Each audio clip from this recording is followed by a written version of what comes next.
Хоёлоо та нарт үзүүлэх нэг зүйл байна. Дэври өрөөнд тав морил. Энэ бол бидний жаргалын орон.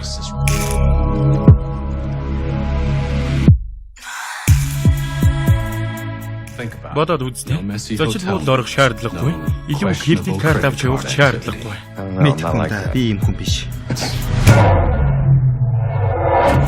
Өрөөний төлбөрийг авбал өрөөний дүрмийг зөвшөөрч байна гэж ойлгоно шүү. Тэнд ч хийж болохгүй. Хөгжилтэй байгаарай.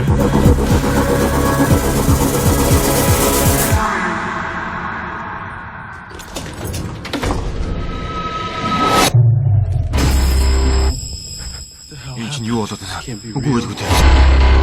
Хөшийн нэгтэй таних уу? Үгүй танихгүй. Цагт дуудах хэрэгтэй. Эхнэр үдэхээ талаар бодооч. Энд нас барсан эмэгтэй байна байсан.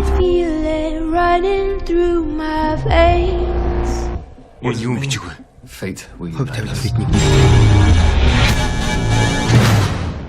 Та нар нууцыг хадгалсаар л байна уу? Тэр хэм бэ? Би таних уу?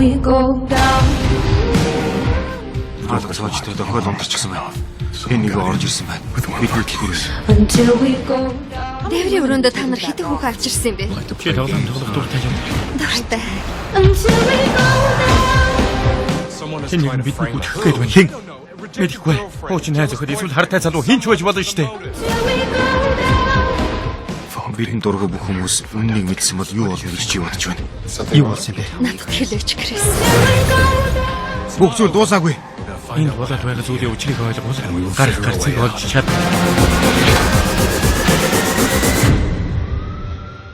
And I feel it running through my veins. Хүн болгонд нууц байдаг. And I need that fire just to know that I